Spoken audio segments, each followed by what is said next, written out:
Hello? Dead. How can they be dead? Why are they dead? Where are the shrubs going? The shrubs are That one is alive. There's only 4 shrubs on the property. You know, I, Sitting there looking at the sun. It's alive. It's on now. Is yours on now? Yep. close enough.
mics on? Just make sure all the mics are on.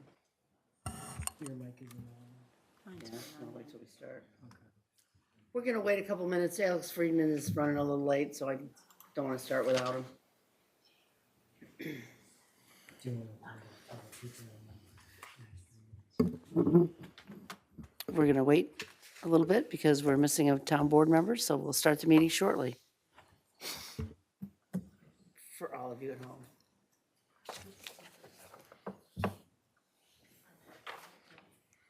You know, he doesn't say specifically how shortly.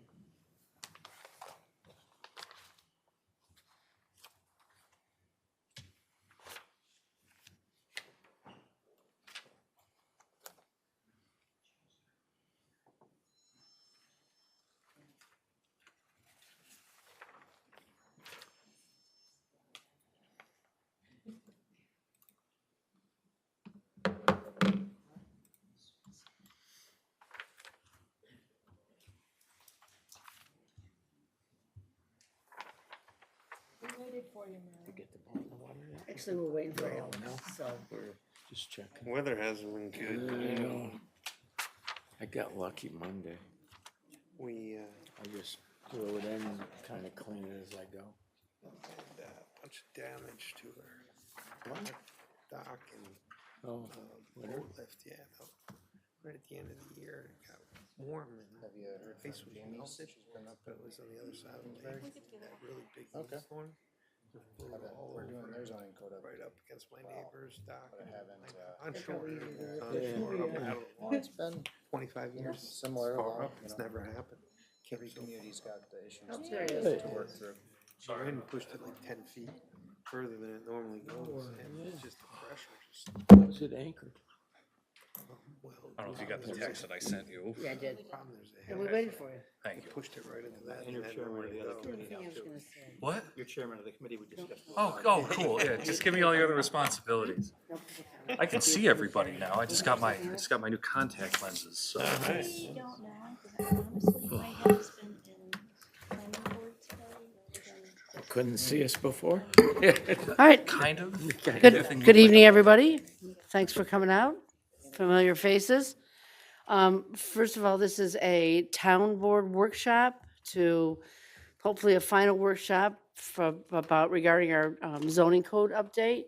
I asked us to get together to review all of the changes that we're proposing in the current code, or at least the major ones. If you took a minute to look through the chapter 167, you'll see that the changes and recommendations are the red light version, they're extensive. A lot of definitions, a lot of stuff, but there are some major changes that we'll be through. One thing I want to say is we won't have any public comment tonight. This is a town board workshop, and so again, I'm not going to allow any public comment tonight. We will have a public hearing regarding the zoning. I believe it's at our agenda meeting at the end of June, that there'll be a public hearing, and anybody who wishes to is allowed to speak. Will be able to speak, but at any time, you're welcome to come into my office, to come into planning, to discuss any sort of issues with any of the zoning that you're concerned with, and we'll be happy to answer any questions. With that, I'm going to turn it over to our consultant, Bob Murphy from Bartonell and Judas. Thank you, Cynthia. Can you hear me? Okay. Yeah, so happy to be here for the town board workshop. Wanted to run through briefly the scale of the process, where we began, where we are now. I provided a handout for everybody up here that goes through this. A lot of it you'll see is kind of familiar looking from our public meeting earlier in the spring, with some updates based on changes that we've made in the last couple weeks. Then we'll run through a demonstration with Adrian of the new map, and then speak about next steps. So that's what my little spiel is tonight. But this is of course for you all. So let me know if there's any questions along the way. If you could turn your attention to the handout, especially the timeline on the first page. The zoning code update goes back several years, decades, beginning with the the current code formally being adopted in 1989 with substantial updates in 2005. The form-based code comes in 2013. But most importantly, for our purposes, the comprehensive plan is adopted in 2023. As we've discussed throughout this process, the zoning code needs to be in compliance with an updated comprehensive plan. You have the updated comprehensive plan. Now it's time to bring the code into compliance with that. If you turn to part 2 of the timeline, we've received feedback over the last several months, and that's led to changes in several sections of the code, and especially to the zoning map itself. We also had the court ruling on the wetland regulations in New York State last month. That's led to further changes in our methodology, which we'll get into in a minute. And so now we have our revised proposed code and map.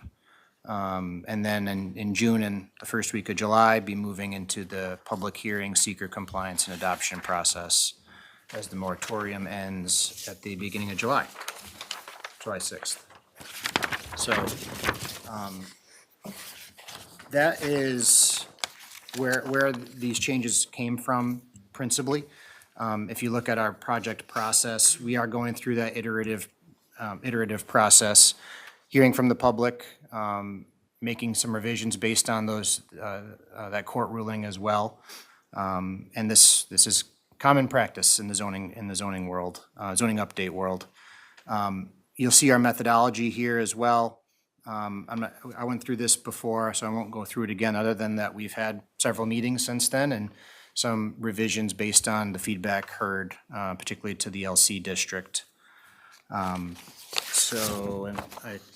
This handout further goes into information pulled from the comprehensive plan, which is again our guiding star here, and then summarizes all the changes. So we've gone through these before with use and density changes, zoning map changes principally. With the LC district, our updated version now begins with the FEMA floodplain map. That's a federal designation that was not impacted by the ruling last month. It also adds in town parkland as well as properties owned by Saratoga Plan. That's where we began. Then we take out any active agricultural uses as well as ag districts that are already mapped. Those are removed from the LC, as well as any field or satellite verified agricultural uses as well to get the current map, which again, Adrian will show us a little bit later. But those were some of the significant changes that occurred over the last month. We've also made some clarification changes that you'll see in the additional changes section, which is on the last page of the handout. Making modifications to the definition for equids, that's horses, as well as the description of the LC district, mentioning split zone language as well. And just to clarify for folks, that split zones happen across the state, in municipalities from one to the other. I know where I live in Mechanicville, the city boundary cuts right through properties on the city's edge. So half of it's zoned whatever the city has it zoned, and half of it's zoned whatever the town has it zoned. And in this case, the same rules apply where, for instance, the LC district around Drummond Creek, only the portion that is within that district of a property is governed by the LC district. The rest of the property is governed by the other district that it sits in. So that determination needs to be made during site plan applications, during that process. We also made clarification on bulk requirements for townhouses in the R3 district. As we've been working with town staff on this zoning code update, it's been an iterative process. Oftentimes we begin with what town staff has seen as, oh, this doesn't match up with that. This needs to be clarified so folks know this, before we have to make a determination. So we've made those changes as we've gone throughout the code during this process. So those are some of the other changes that were made over the last month. So I guess before I get into the schedule for the next steps, I figured I'd let Adrian bring us up to date on the interactive map that we have set up now. Sure. Yep, let me just pull this up 1 second. Hope it works. Okay. Yeah, so this is the zoning map. Oh, I will use this one. Keep that one over there for them. Yeah, you guys keep that. Okay, so here's the zoning map. It's an interactive map. When you first land on the page, which I'll go over how to get to this after I'm done showing how you use it. But so you land on this page, and you can zoom in. You can click on it and figure out what the zoning is. So for instance, oh yeah, it's laggy. So I'll try to go a little slower so that the screen updates. Oh wow, it's really laggy. Yeah. Oh, it's so laggy, I crashed it. Okay. Where is it on the town website? So if you go to the town website, it is, if you go to the building and planning page, and then we have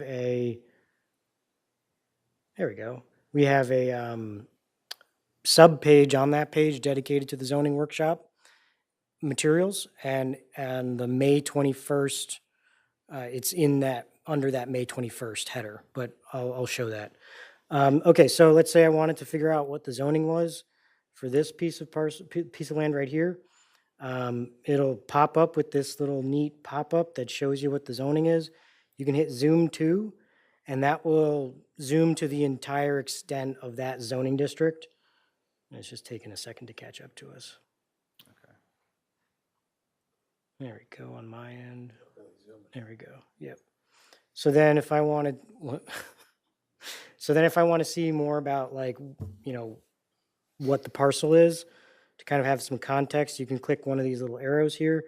It'll bring you to the parcel information, which will just give you the tax map ID, property class code, all of that. And you can hit zoom to, and that'll bring you into the parcel. I'll just wait for that to catch up.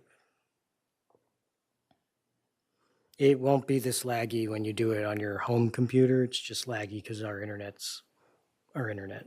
So, all right. So then you get this nice big block here, but you don't really, like, this is not very informative because you don't know what's under here, right? So if you go over here to layers on this tab, you'll see, you know, this kind of is basically a legend here. On this zoning districts version 2.6, which is the most recent version, you can click on the 3 dots here, and this little transparency window shows up. Click on that, and then a little slider, and you can adjust the transparency of this layer. So let's say I want to put it here. Well, underneath right now, all I have is a topographic map, so it doesn't really show too much. But if I wanted to, I could change the base map by clicking on this little waffly looking button, and I could set it to imagery.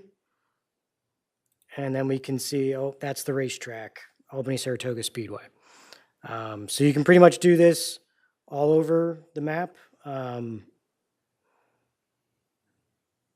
Just zooming out, so I'll give it a second to catch up. You can also turn off layers. So for instance, you don't want to see the zoning districts, you can turn all the zoning districts off. Although I guess I turned it off while it's still loading. So there it goes, there it goes. Or you can turn it back on. You've got parcel information on here, and you've got the overlay for the Route 67 West overlay. And then you've also got our residential exclusion zone, which is this line here. Basically anything within there is not supposed to be a residential structure. Oh yeah, it's still, okay. Yeah, they can't see what you're doing. Yeah, they can't see. We'll wait for a second. You made this? Yeah. This is awesome. Oh, thank you. Thank you very much. This is fantastic. Yeah, so, You just died. yeah, there we go. Big. Okay, yeah. So, so this is our residential exclusion zone here.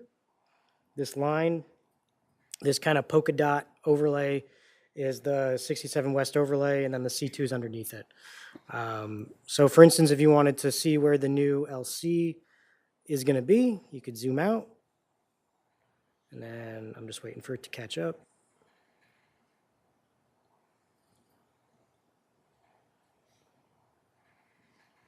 There we go. Okay, and then I could click on this. This will show me the entire land conservation zoning district. The new part is a little bit here. A lot of this was already land conservation. We included the Saratoga Plan parcels, and then we included the Drummond Creek parcel, or the Drummond Creek area, and then brought it down here. We included parkland. Since it's parkland, the town owns it, so we zoned that as land conservation. We added in this kind of area here, down through this area. And that's the extent of the additional land conservation, in addition to just expanding to include some of the Saratoga Plan parcels down on Round Lake Preserve. So that's the overview of the application itself. There's also some share buttons you can use to share it. As far as how do you get to it, this is our town website. Oh, it's not. It hasn't. Here's our town website. You can scroll down a little bit, and under this connect option, it'll scroll down Can you just eventually. go right here? Yeah, that's what I'm gonna do, but Oh. it's gotta scroll down, yeah. Yep. So under this connect option, you have this building and planning. You can hit building and planning. It brings you to our webpage. On the building and planning webpage, on the left, you see this black sidebar. And at the bottom, it says 2025 zoning updates, workshop materials. All the materials for the workshops thus far are on this page. Yeah. And if you scroll down to the bottom, of course, it's going to take a second here. Yep, scroll down to the bottom. You can hit this little arrow. The image file, so if you just want a static map, you just want to print that out, that's this first link. If you want the interactive map, that's the second link. All of the other information that we're discussing tonight is in the attachments below. So that's where you can find all the information. So, In that link, the 2025 zoning updates is all of the current, what we're currently discussing and proposing to adopt. Again, most of it's not quite redlined, but the redlined version of 167 is on there, so you can see specific stuff. Some of the other things we changed, just so you guys know, modernized some of our definitions for uses. We added some uses to a couple of districts, particularly in the form-based code. What else did we change? Change in the form base. Townhouses and senior housing in the GC3, sorry. Also, Is there some, any Some we change on extinguished, driveways at all? yes, we're Hold that. front-load garages, Single-family homes can have front-load Right. garages. How is that gonna impact snow and parking on the street? I mean, it shouldn't really impact snow at all, so, It's no different than. Any other current street, right, subdivisions. It's right. just that the rear load garage requirement for single-family homes creates more roads and more impervious Right. surface. And downtown is tight enough already. Why do we want to add additional pavement when it's unnecessary? And the places that it's been required, it really hasn't worked as well as, And residents want to pull into their garage from their street. And it is confusing as to where people go to enter their home when they get deliveries and services to their home. So, having one driveway as opposed that is actually facing the street where your street number is in essence, for me, I think a much safer, If they end up plus if you have, parking on the street, yeah, well, we have. the street is very thin anyways, and it's hard to actually navigate down there with two cars as it is.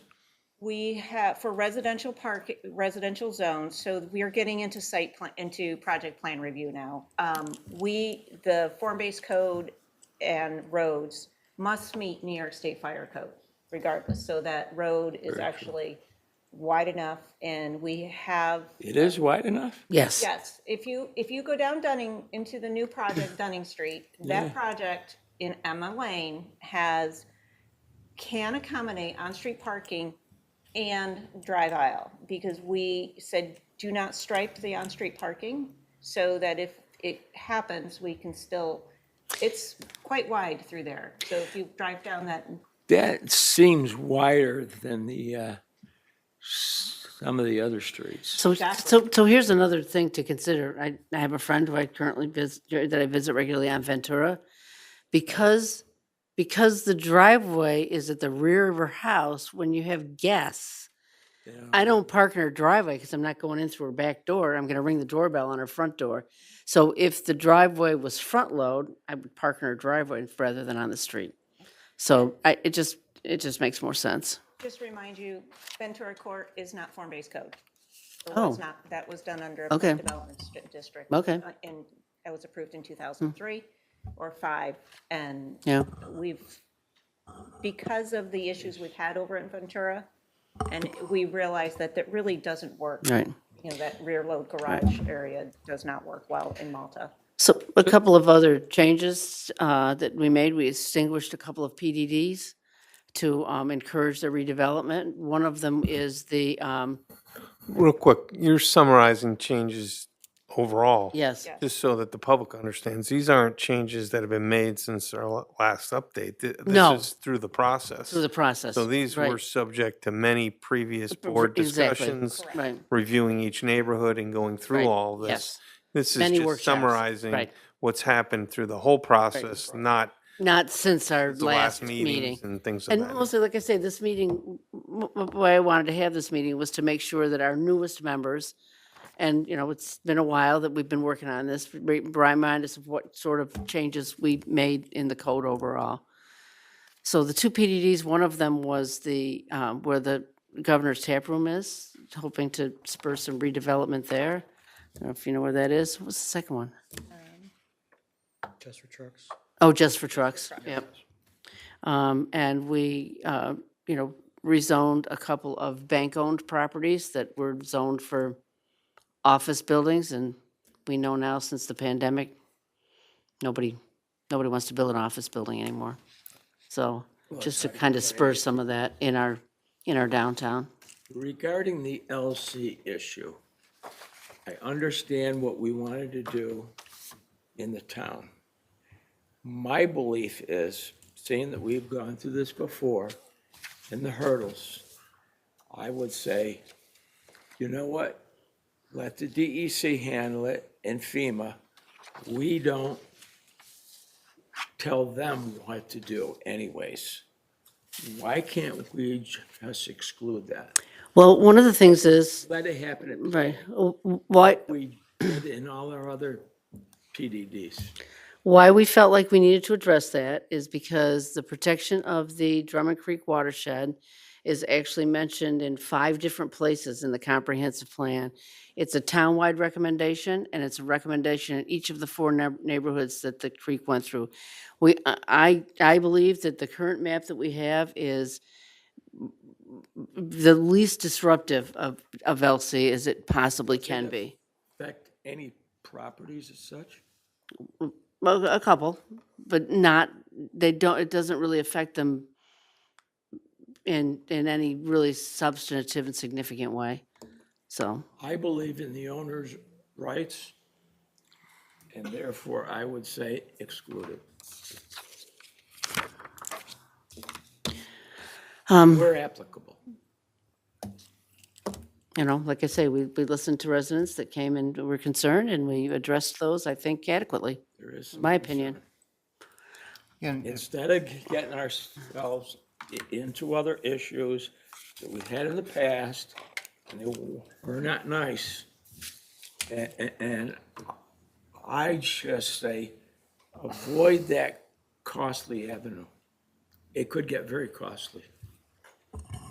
I'm just, are you concerned that we are Concerned about exposing? lawsuits. Okay. So if we don't adopt an expanded land conservation zone that protects the Drummond Creek, then we are adopting zoning that's not in conformance with our comprehensive plan. You know what? In the core law, the comprehensive plan is not a stronger entity than the zoning. I've been there.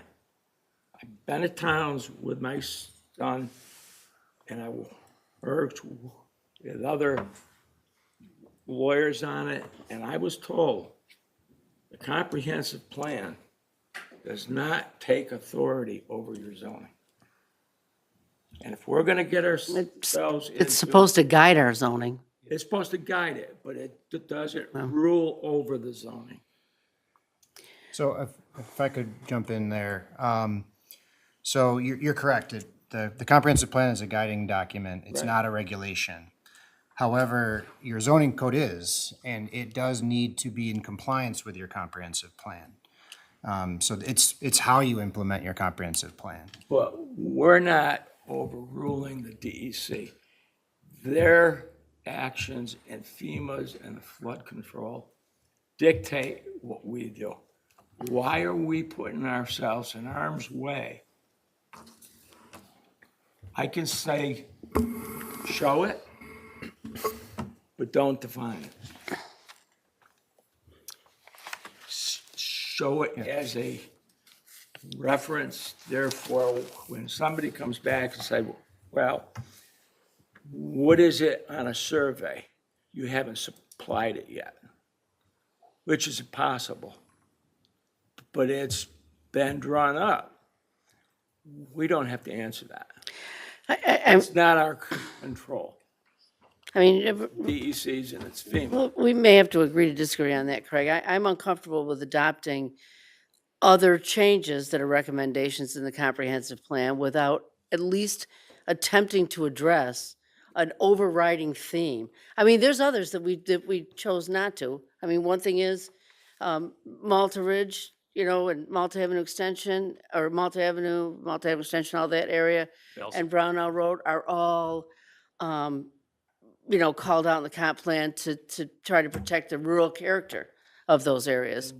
We I don't, know that you were on the committee and chaired it, and I also didn't chair know it, for a fact there was people did on not chair that it. committee that made suggestions that were poo-hooed. what A lot of it specifically? was in grandfather. What specifically? Who? I thought we worked well as a team. Patty was. And he says it over, that's how come we haven't even seen him. That He wasn't is- even heard. That is not, that, Well, I don't believe you're that's saying true. that.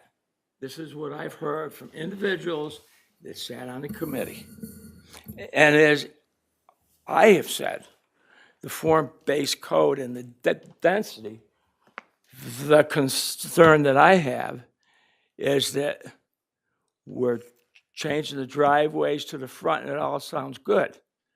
But in the long haul, you're apt to get more houses in There's a density because you don't have, There's a density cap. it will affect how close those houses are to several backyards. Craig, I'm Hey, concerned with yeah, the math of that. If we have an the over, math of it, well, it's 50 feet from my house. what I'm saying here is if there is an overarching density cap on a certain area of land, Yeah, which says you cannot have a number of houses exceed X percentage, it wouldn't matter how you configure your driveway. Are you concerned about just the potential proximity? Because the number of houses is capped. the houses in back of my house that were proposed, they tried to exceed it. And it was downed. Now, if they put those driveways in front of the houses, those houses can probably get much closer to my house. So you're only concerned about a particular proposal that affects you I'm personally? concerned about our whole street. And it was downed for that reason. Well, And since then, they haven't come back, but they have been out there surveying again. again, This was a developer proposing. It was a developer proposing, and it was also the planning committee encouraged as many houses as possible in there through a variance. So Craig, I also want to remind you that the, You that the, don't have co- to remind me. that the comprehensive plan was, I speak for the people. the comprehensive plan was developed by a volunteer committee. We started in 2019, we finished in 2022, I think. 2022? No, it was adopted in 2023. The town board, so it was submitted to the town board in December of 2021. The town board then currently, which you sat on, Yeah. took a year and a half and a dozen workshops to massage the work that the volunteer committee did. And then the elected town board Which was me. adopted a comprehensive you. plan. I was not on the board. Right. I left the board the month that it was submitted to the town You board. got voted You off. spent, like I say, you spent a year and a half, countless workshops developing a comprehensive plan. And so this is not some fly-by-night thing that's been happening. I mean, I want to say, Fly by night, it was a whole yeah, process. not only between the work of the town board during that time when the committee submitted it and it was adopted a year and a half later, and then, and you've still been here, how many workshops did we have in trying to define the zoning and come up with Too this many. plan? Again, it's not something that's been just looked at overnight, and I think the time has come to adopt our new zoning and And I move have a on. right to speak on the You LC, certainly do. and I will vote accordingly. Okay. The part that I don't mean to beat a dead horse here. You're coming on, also. Oh, absolutely. This has a huge history with the Drummond Creek Mm-hmm. and development. We've all been through it. We were all threatened with lawsuits. We had a compromise.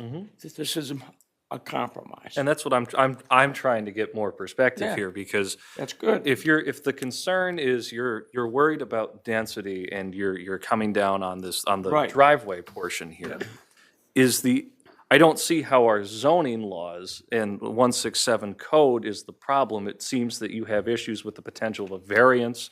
You have the potential bad actors of a contractor or a developer.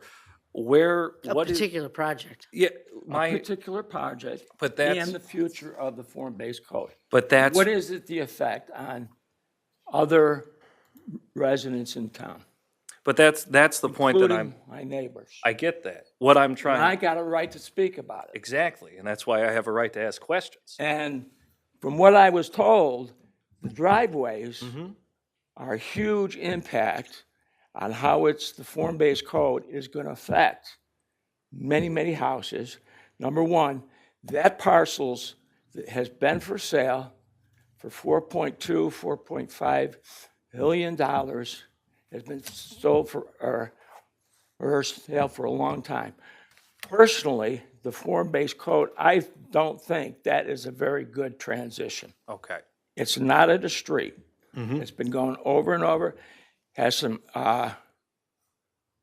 somewhat of a historical value, but and we fight that every day. Is there any arrowheads? Did somebody throw an arrowhead over the fence that they might find? Let's camera it.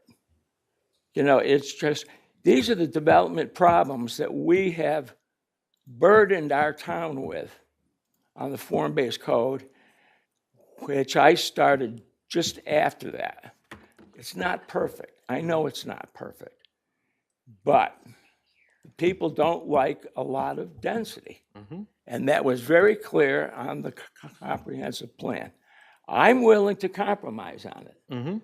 But I'm not going to compromise on things that people have been outspoken about. They've told me over and over and over for 10 years, they don't like the density, they don't like the traffic, and this is just a result of it. Now it's the LC. People came to us addressing the LC situation in the ag. We heard them out, I heard them out. It's too excessive. It's hurting people's rights on their ownership of their land. And as you stay on this board, you will hear the same thing from the same people complaining about the traffic, the density in the town, and the growth of the town. We do need commercial development. We don't need 1,000 apartments spread throughout. The biggest concern on the apartments is we all talk of affordable housing, and we incur such a tax burden on these complexes, they end up selling them in 10 years. After 10 years' time, some big other developer goes in there, he doesn't upkeep them, and it's a burden on our town. With our fire codes and everything else, we have to just really consider what the people in town want. What is your suggestion? I spoke it right now. Get rid of the LC. It's not our authority to overrule the DEC and the FEMA and the flood zones. That should be a planning function anyways, as we have done in the past. We've had PDDs that have come in here, we've proposed. They have stayed away from any wetlands. They've known it. And when the DEC can come in and evaluate the property afterwards, and it doesn't conform to the codes and the maps that we have had, which is brought up, you haven't created a survey on it, where is that line? It's not our authority. It's above us. Just as if in the transportation, we can't overrule the state and the county. It's that simple. Craig, Why taking on the burden? I would like to, hear from other board members, if other board Yeah. members have opinions about anything. I still stand Put it right by, on the table. I still stand by the work that we've done over the past several years, and I think we have a good product. I think there's a lot of changes and a lot of good changes that we've, I kind of object to the fact that it's a particular project that you want to impact the entire. Well, I zone lost because it of a particular anyways project. because whatever I stated about the form-based code was, I was ignored. Just like others on your committee. I do take objection to that, Well, because that was not you true. know what? We I were, took objection to it too. we were a committee that I thought worked very well together. Everybody was heard, Well, everybody you ought to go participated. back and ask some of them, and they'll tell you. Any other comments, No, or, I just don't think this conversation is appropriate right now. yeah? I don't- This is where it's got to happen in a workshop because there is zero communication on the outside. Well, we should be discussing the zoning codes, not personnel problems. Wait, you know what? I'm just telling you, it's falling on deaf ears. Well, I've been trying to engage with you through this conversation, and it seems to derail, but that's, Well, regardless. You seem to have learn two primary issues right now that I'm Yeah, trying I to do. understand. You think the density? LC, well, let me go. You think the LC is a belt and suspenders approach, it's overly restrictive, you Yep. don't like that. Okay, that's one separate issue. The other one seems to be you're concerned about density, and you're falling on this sword of driveways right now. right. What my issue with, I can understand your position with the LC, and I think we can agree to disagree there. The thing with the driveways and density, if we have density limits in zoned areas, which we do, Right. the placement of those homes, those subdivisions on the parcel, you might get more efficient or creative designs because you can have funky driveways or front-loading driveways or whatever, shared driveways.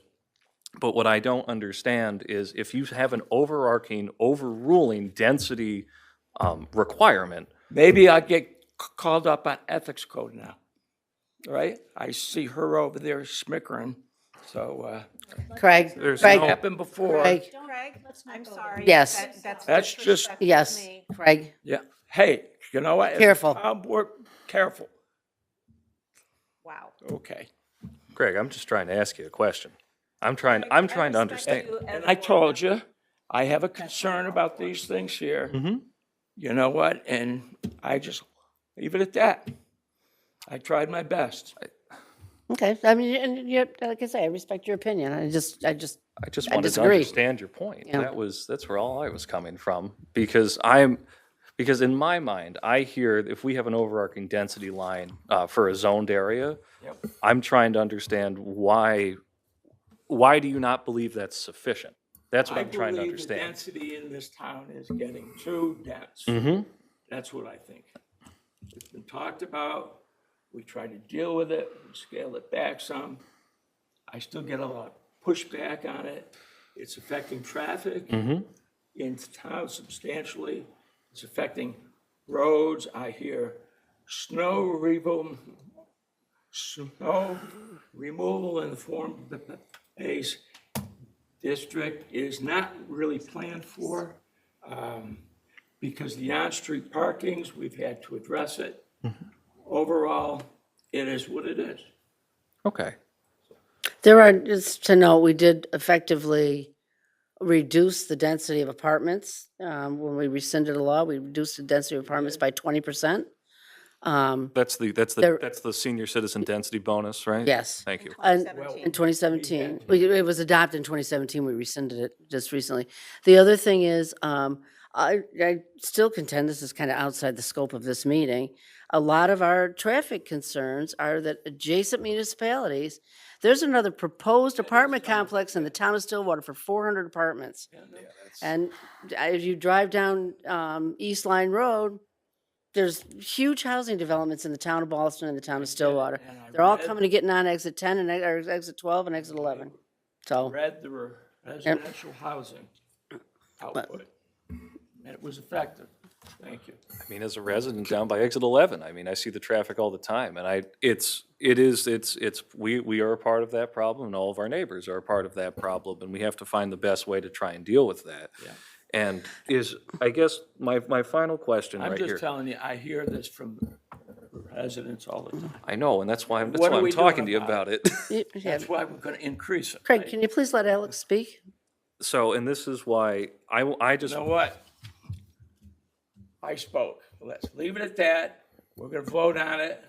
I don't have any issues. We talked about it. Let's move on.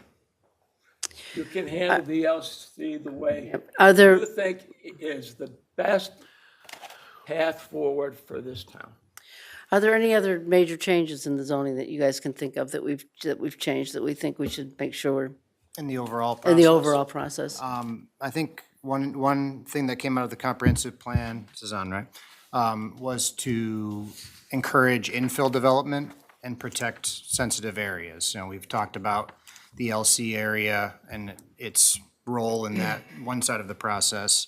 We've also reduced the open space requirement in commercial corridors as a way to encourage that infill development where the town already has development, where it already has the infrastructure in place to accommodate that. So that was what was expressed in the comprehensive plan, and that is a change to the bulk requirements that's in the proposed code. Couple of other things we did, just to note, we added some language about hens, chickens. Before we made them available to more residents. We had not addressed solar in our former code. This legislation addresses solar. We've particular zones, commercial zones where solar will be allowed. We updated our PDD legislation pretty extensively. We gave the planning board a lot more authority and time to review projects. PDDs are still the action of the town board, and the ultimate decision makers are the town board, but we feel like our planning board really has the expertise and to be able to really massage projects that fit the needs. In my opinion, because of our zoning, I mean, our zoning is very comprehensive. We're trying to balance the need for development, because without development, we die. We're trying to develop the need for development while still maintaining a quality of life. Our zoning does not allow big box stores any place in town, so you won't be seeing a Walmart on the corner, which I think, most people don't want to see in Malta. Um, The, the overriding, since the 1966 comprehensive plan of the town of Malta talked about this area as a nexus. It later was better defined in 2000 and 2005 as being a downtown. So the idea is dense development in a small area helps to protect the rest of the town from being overdeveloped. And, I think we've come to a good compromise that should avoid sprawl. I had somebody say they drove up Route 9 and up to Lake George, took the scenic route, and they were worried that, Malta will look like that someday. But that was all developed before there was any zoning, all willy-nilly. We've taken a comprehensive and organized approach that I think will suit the town of Malta well. Craig had a question. Yeah, on the solar. Is the solar and the batteries separate? We removed battery storage, so we have not, it's not addressed in the code at all. The idea is then it's not allowed use in the town of Malta. I do think we're gonna be forced to do that, but Saratoga County is working on, something to recommend to all towns, because every town in the county is struggling with battery storage. So right now, it's not addressed. So you stated earlier that this town didn't have a solar plan. I can tell you, they had a solar plan that Solar was not addressed put in our the code. solar on top of Well, structures. right, I mean, everybody would like to see that. How has the solar plan expanded since then? Well, first of all, For the public. solar was not addressed in our code before at all, right? It's just through the building permit process. Right. Right. For residential. For residential use. Yes. Now we have several commercial zones where solar would be allowed. It's not allowed in any of the residential zones in the proposed legislation. And it's a whole section of the code and whatever the regulations are. And Thresholds for power Thresholds, right. generations, yep. And decommissioning, bonding, that sort of and thing. then Which is buffering. Very important. Yeah. And the lawyer feels confident, he's confident that when a solar site is decommissioned, it protects the town and the owner substantially? Well, I think the language is designed to offer that protection. It doesn't mean that the person's gonna do what they're supposed to do and, but there's security measures in place. So I do think the law properly addresses those concerns. I can't tell you I have confidence in what a third party's gonna do on their properties, but the language is drafted in the solar portion of the update has provisions that are standard and used throughout the state to try to protect municipalities from someone just walking away from the project. Or closing an LLC and walking away is a huge problem out in California. I think And that's why the the bond, county had also tried to address this, right? That's why Right. the bond. that's why you get the bond, so that there's actual money to go after, not just a defunct entity. So, I mean, it's not perfect, but it's intended and to learn from the lessons of other municipalities and other states that have preceded us. And a lot of the language of our ordinance is from a model law from the state. And, we've customized it in spots to better represent what we want in Malta, so. I just don't want the farmer or to get saddled at the end of the project with a possible site that has metals on it or cadmiums, and that he ends up burdening the cost of getting his land back to ag. Oh, that's the idea of the bond, so. And that bond is created by what? I mean, we'd have to pull up the actual language. I don't have it in front of me here now, but we can certainly, Substantial. yeah. If there's if you want changes to it, that's something we discuss. I just wanted to make sure it protects the owner. I mean, Barton and Judas basically formulated that language for us based on experience and work they've done for other municipalities. And based on that state model code. Right. There is places in town that have interest in solar. I've been confronted by the solar firm. And as I said, I would like the solar field to be set back, somewhat enclosed. Are you sure, can you hear Craig No, through the, I've been ridiculed for not talking into the mic too, so. Do you want to switch the screen on? I got the, I just want to make sure it's not unsightly and that the owner is protected. I agree with the owner's rights if he wants a solar field versus farming, it's his right. well, like I say, I think we've addressed all those things in the code, and it would be up to the planning board for site plan, during site plan review, so.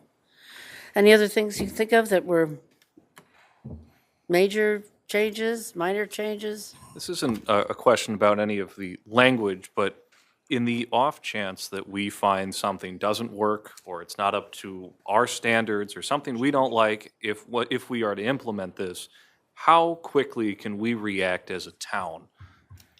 Well, I mean, the fastest, I mean, obviously, it's at least a couple of months. It requires, as but development of whatever it is we want to change. Yep.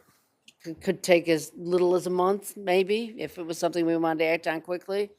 Needs to be, we have to be lead agency, we have to refer to the county planning board on their timeline, we have to have a public hearing, and then we have to have a schedule. Yeah. 2-3 months. Yeah, I'll speak to that. Yeah. Working with another community, we updated, it was actually a comprehensive plan, but it's the same process. And then 2 years later, they said, oh, we really want to focus some efforts on historic preservation. So it was a small change to what had been a long process plan, just like a code would be. And we said, okay, we made this change, it's to this section. We sent that, to county planning, as you would do here. And it took about a month to prepare the new language, send it to county planning for referral, start the seeker review process, as well as schedule a public hearing for that change. And that next step took about a month to occur, and it was adopted about 2.5 months. So this is a long process, just like the comprehensive plan was a long process, because you're redoing the whole thing. Yeah. If you're just making a small change to a specific section, it can be a lot quicker, but there is a process. Thank you. That's what I was looking for, because I think that's, going forward, we're never going to get everything 100% correct. But Right. as long as we are willing and able to work to try and iterate that design, and it sounds like Correct. the timeline is relatively Right. quick, we can be we don't always want to be reactive, but we can certainly be proactive in our revisions and all that fun stuff. So thank you. And there is also the variance process if they want that option. Yeah, and I'll just add to that topic before Adrian shows us the language here. Planning is a process of compromise. Craig, I think you mentioned that earlier. It's trying to find middle ground, because you have conflicting things even in the comprehensive plan. We're like, how do we balance this? It's a balancing act. And you might find after a few years that the balance needs to be shifted one way or another. And that's when you can make these small changes to the code in this case to do that. So It happens. I mean, really, it's a fluid document. It's intended to be a fluid document. Things, conditions change. Conditions change everywhere. And in fact, in this, with our, back to the LC, we have a provision where if the floodplain changes, it can automatically be updated. So, Well, and that's, to equate it to the DOT, we update our specifications 3 times a year. It's Yeah. routine. I'm not saying we need to do routine changes to Right. our zoning, but, that process exists, and that's kind of where, right. And that's they're- where they're- this they're right. comes from. Right. So, on that point, with respect to the LC, just I think for the public and for the board, as it's contemplated now, wetlands are not the criteria for regulating it. Right. It's the definition from the comp plan of the Drummond Creek corridor and the FEMA map. So wetlands are a problem, and why we took the more expansive regulation out is because they do need to be delineated, and the state law that's adopted requires that you can't rely on existing wetland maps, and partly because they change. That process is not resolved yet through that court case. And our plan no longer attempts to define the zone by the wetlands. It's just by the FEMA mapping. And it piggybacks on FEMA in the fact that if an individual landowner, sometimes the maps aren't correct. There's a process through what they call LOMA, which is a map adjustment that our code incorporates. So any particular owner of who is in this district has a, process, and as the language in our code is, to make a change. So if the FEMA map changes because it's updated, or if the individual owner has a map showing that it's wrong, then the town board is obligated to fix it. So that's another way in which this proposal is trying to balance the comprehensive plans of protecting the environment with obvious individual owner rights to property. So the scaling back of the zone is substantial, as well as some other implementations. And the major one obviously being the enhanced protections now versus before for agricultural uses. So the zone itself is smaller, much smaller. The agricultural uses are clearly allowed and very specifically allowed now by definition. And lastly, there is at least an amendment process for owners. And the only other thing for the board that I would point out is, because it's a much more narrow area and its proximity to the creek itself, much of those areas are also regulated not just by DEC, but other aspects of our code with the steep slopes and other regulations that already exist. Yeah. Stream buffers. Yep, the buffers, correct, thanks, that's the word I was looking for. So what we're doing is just defining this area as being unique because of the designation in the code. So how does that affect the planning process at all? In which respect, as for someone going through the planning board? No, Right, I mean, so the map, is there another process that has to be handled through the only, FEMA, DEC? no, there's nothing with DEC. The only potential would be is if you want to change it because you think it's wrong and you've mapped it and show it, you submit it to FEMA. If FEMA approves it, then they say, you're right, our map wasn't correct, we'll adjust the line. Then that would be submitted to the town, and the town would do the same thing. So it really doesn't impact the town's planning? Well, It's just more of a reference type map? it would be owner generated, so they would have to, show, You have to define, or, yeah, yeah, and they submit it, and then the town will piggyback on the FEMA change and do it in a timely fashion.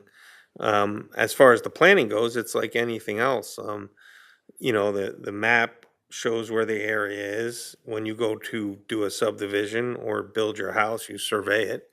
It'll be shown on a map where it is, and if that point the owner's like, no, that's nowhere near the floodplain, that's ridiculous, there's a hill there, they missed it, they can have the process to update it, and then that would be reflected in, any plan approval because it changed. So, I think, substantial strides have been made, not just for agricultural owners, but for other owners in allowing at least a process to get a second look at it to make sure it's actually right. We're not trying to, overly burden these areas. another point I think is well worth pointing out that some of the parcels that are involved are already subdivided lots and they're already subject to, like I said, the stream buffers and steep slopes and other things. This, while there's some level of imposition on the owner, it's not a large imposition, especially with the changes that were made to the ag uses. So I think the point of this meeting that I think I need and planning needs is, and then we can still do it, but to meet our timelines, we have to say, yes, we're comfortable with that process and the overview of the language. Go ahead, planning, attorney, consultant, and implement that plan. If not, then if we were to take the LC out completely, as Craig's offered, that's, a possibility, but I think as a board, and as planners and as consultant and attorneys, we have to take a hard look at a lot of different issues because, that is a big part of the comprehensive plan, but it's also a big part of seeker and the other determinations that we're gonna need to make.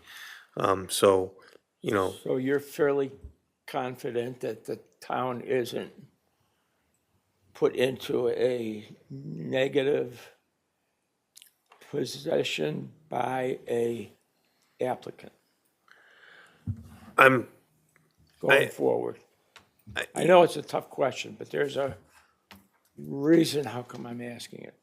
yeah, I mean, listen, I'm a big believer in property rights and I understand the concerns for people and I'm happy they've come out and spoken and what I'm saying is that I think the town has been very responsive to the concerns, has heard the residents to a large extent and has made major accommodations and drafted a law that I think is trying to really balance the effort of protecting what are clearly very environmentally sensitive areas that all flood, drain into Saratoga Lake, which is a great resource for Malta. So that's on the one side of it. The other side of it was, ag uses and ag rights and individual property rights. I don't take lightly regulating anybody's land, and I think the efforts that have been made are, commendable. And it's for the board to say, yes, this is the approach we want to take, and we think it goes far enough, or we don't think it goes far enough. Thank you for clarifying some of the options So, for anything, the owner. anything else? I was just going to go through the next Okay. steps, if that makes sense. So Yep. the last page of the handout. What needs to happen next, as Steve mentioned, is we need to start the approval review processes, and that begins with, first with seeker and with county referral. The county planning board meets on June 18th. We need to get them, I think, draft versions of these proposed code and map.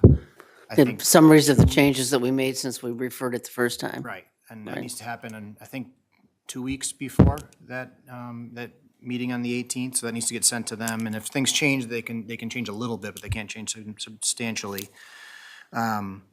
Which we anticipate doing that at our June 1 meeting. Yes. And so then also you'll see in, on the next number on here is June 29 as the public hearing date.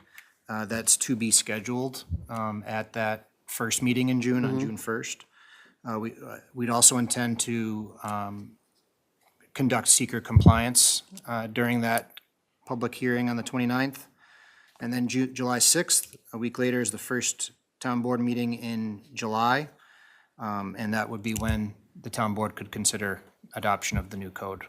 Right, and for the public, that public hearing, obviously, but at the board meetings as well will be, our normal process is to review and discuss the items, and we'll have to submit before adoption and before the public hearing, the actual final legislation, we'll have a red line version and then a clean version for both the board and the public to review and be able to discuss. So to your point, Craig, I'll look closer at the decommissioning and bonding language of the solar law. I know I looked at it. I'm familiar with it from, the model law but we'll take a harder look at that, as well as, if there's other concerns, on the, Drummond Creek issue. I think the map, boundary and the process, I'm very familiar with it, but it started much broader, and Adrian summarized it now, and you can see the much smaller area that it's impacting than before. And if there's language that the board wants to clean up, or if there's concept that they want to, we need to really have that discussed and ready to go on the June 1st meeting, to be able to implement this timeframe. Question, what is the impact of the parks being designated LC?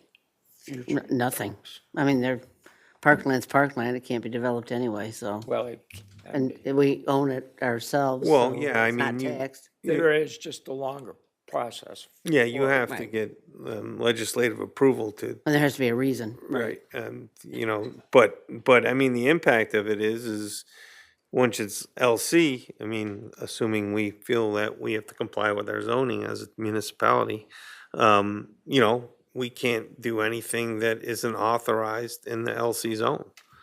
So you have recreational paths and usages, but, you're not gonna be building major structures in there, so it's a decision, but the park area that we are rezoning is very wet. It has paths already, and that's more of a passive usage of the park. Right. So at least with respect to that park, it doesn't seem to be a meaningful change. It already is only used in that fashion. And it's very wet, so. My concern is if you had, I didn't say a smaller structure, is that gonna have impact in it?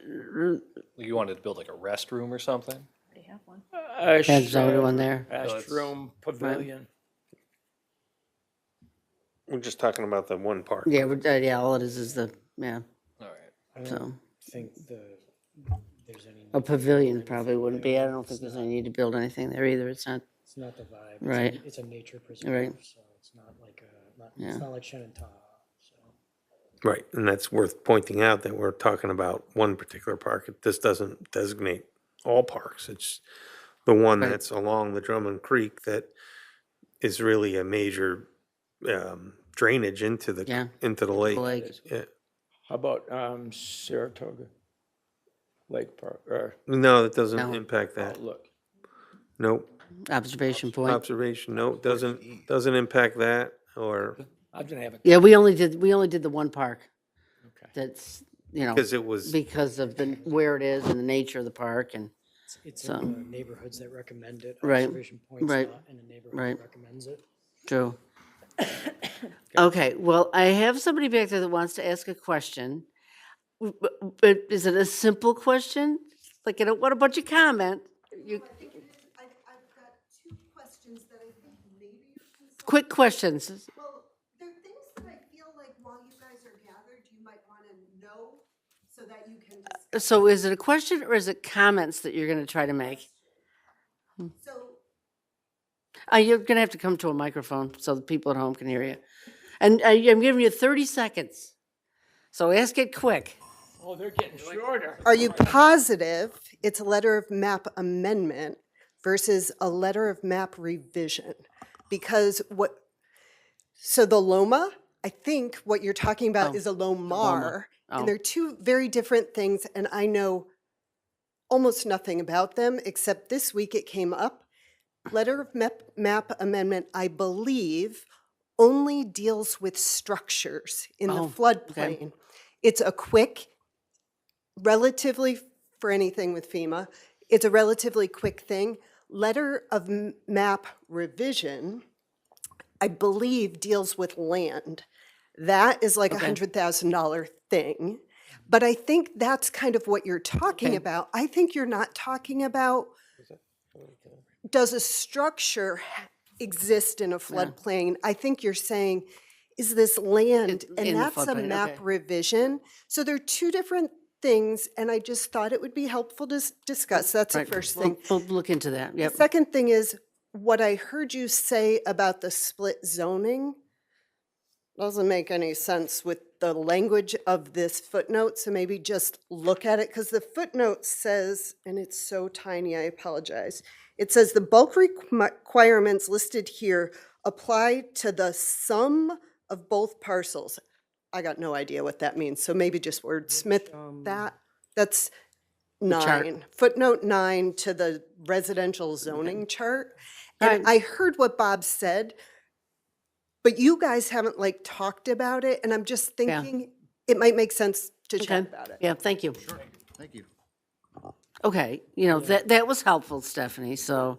Can I jump on the last bit of that? Yeah, okay, definitely 30 seconds, You got it. Put me on clock. because, So just on this, We need to have people say their names. yeah, and John, Yep. John Candy Law PLLC. Jumping on the split zoning, there's, a question, this is a question, not a comment. yes, Okay. yes. So there's language in, and it's a comment kind of for everybody. There's a language in. Not a the- question, yeah. There's a question. There's language in the code that applies to split, that says it refers to split zoning only in, and the way I read it, it says it's only in Drummond Creek corridor. Is that going to apply to the LC broadly? Because there are LC lots that are previously zoned that are split. Okay, another thing that we can look at. Yeah, okay. and I would also maybe make a recommendation, maybe you do it for the entire code and not just the LC and everywhere in the whole, because there might be lots that are not LC that are split lots. And I think that's something that the right. board should consider. Thanks, John, thank you. Thank you. I do want you to know that I had said before the meeting that if there were only residents, I would let residents say something, but if there were lawyers in the room, I wasn't gonna let them talk, so. But I let you talk. But they're representing the residents. But anyway, your comments are well taken, so thank you. Yep, thank you, things that we need to look at, so. Oh, boy. No offense to lawyers everywhere. My uncle's a lawyer. My daughter-in-law's a lawyer. Anything else that you think we need to discuss tonight? Because I talked about the meeting, I kind of tried to promise staff it wouldn't be an hour or Does Barb a have little any more. questions? Barb hasn't. Question? Barbara's been awful quiet. I just want to confirm that we're moving forward with this zoning map, because Y- y- Adrian has put countless hours and time into this map, and I don't want the board to tell us on June 1st that he needs to make Yeah, a major no. change. So please, can you guys, please make a decision tonight so we know I- what we need to make. I personally am committed to this zoning map, so, Yeah, this is considerably different than what we started out. Yep. with a Yes. while ago. It is Makes a lot of okay, Okay, all right, thank you. good, It- Yeah, it thanks gives for us actually clarifying clarity that, on right. how we move forward with Right. making right. our materials ready for We won't the tell them at county. the last minute, no. No, I'm satisfied that we've spent a lot of time and effort here to try to, listen to residents and address their concerns. And we'll look at the, the comments from, So From we're gonna lawyers. get a red line and a final that's already available online. copy of the final output, right? Well, but, Get a clean version, get a clean version, right? The red line is on the the website. website right now. And if there's changes, they'll be added. I mean, Right, Got to, right, there's a few changes that, from tonight's meeting, Right. that we have to make to 167 and some charts, and so we will, when those are ready, we will put them up on the website, available for the public. That should all be up for the next town board meeting. and if y'all download the app and sign up for notifications, you'll know right on. You know what? I downloaded that the other day, and I was looking at it. A lot of work went into that. I don't know, Absolutely, a lot of work went into it. but I did notice one thing. None of the town board members are on there. Oh, have you looked at it today? I looked at it with the clerk about an hour ago. Because right above A lot of videos about us. right above, and bad. right above notifications is town board and elected officials. Oh, it's been edited then. So if We you, added that item. if you see recommendations, call Melissa. So, and me or me. So anyway, thank you, everybody, for coming out. And please, again, don't hesitate to come in and speak to me or any board member or call or planning staff, and we'll answer your questions. My door's always open. Thanks. Thank you. Go Malta, Go Malta. Hello. Where are we going? My name's Mike O'Connor with Hi, 4030 Mike. Silver Yep. Beach Road. Yeah. 2 years ago, you guys came to me to donate my land. Well, we wanted to buy. Well, when it started, he wanted to donate. And I said, I'm not